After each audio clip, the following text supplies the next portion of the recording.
in the last panel, there was a discussion about how East Africa is such an integrated region, and when you look at West Africa, it's completely different. And I think there's a few reasons for that. I think some of the reasons that have been touched on, kind of the lack of integrated infrastructure. There is a West African power pool, but everyone's in deficit, so there isn't a lot to share. There is a West African gas pipeline, which is almost always empty. So there's, or at least not very full.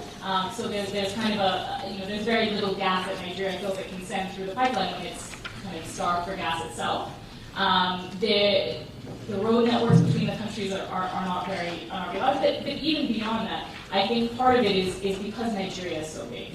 And so while in East Africa you have economies that actually really do benefit from integration and need that sort of scale, Nigeria at, I can't even remember, 160, 175 million people, doesn't see the need for integration. And there isn't, therefore, kind of the giant of the region isn't a champion of integration. And so I think I would lay the blame in some part, at least for Anglophone West Africa in particular. I think Francophone West Africa is a lot more integrated. But for Anglophone West Africa, I would lay the blame with Nigeria's feet, but I would also say I can kind of understand why. I mean, integrating, Nigeria is so diverse within itself, as kind of Rohit was mentioning, that it's hard to see quite yet why it's from a Nigerian perspective, why it's hugely necessary.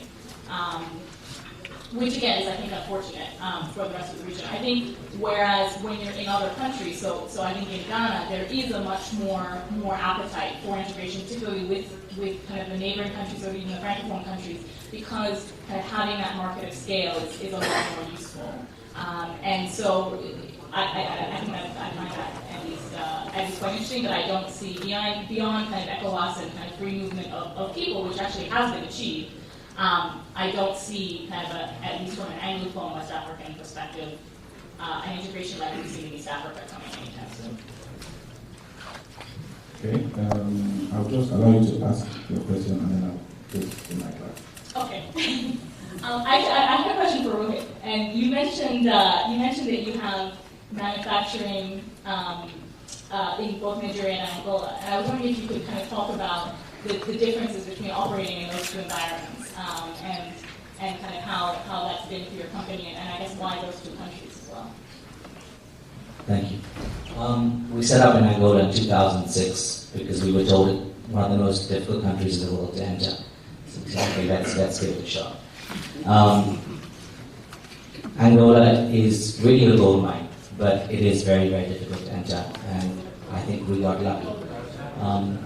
Essentially, I was told when I would go there, I would sit. It took us about 3 years to get our paperwork.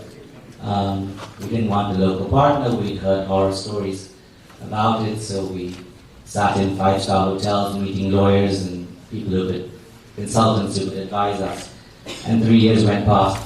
Bought land, government took our land, there was election going on, didn't understand why, lost money, now made money.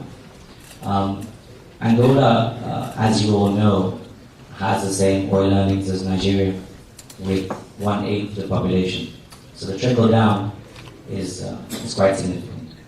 And even if it's at the same percentage as Nigeria, it still means a lot in terms of money. I mean, unfortunately, in the last 6-7 years, whereas we haven't really seen too many kilometers of roads being made in Nigeria, we get excited about the Lekki highway. In Angola, highways are coming up everywhere, and it's Chinese doing it. And the Angolan model was very, very smart. It was oil for infrastructure. The government realized by giving away contracts to indigenous companies, there's too much leakage, so why not barter and say, Chinese, bring your labor, bring your materials, bring your skills, build the roads, build the schools, build the hospitals, and as long as we get infrastructure, even if it lasts only 10-15 years, we still have roads, we still have schools, we still have hospitals. So we went to Angola because our customers were taking our products from Nigeria to Angola. They told us about the opportunity there for us. We're being sold at 3 to 4 times Nigeria prices. They've obviously come down since then.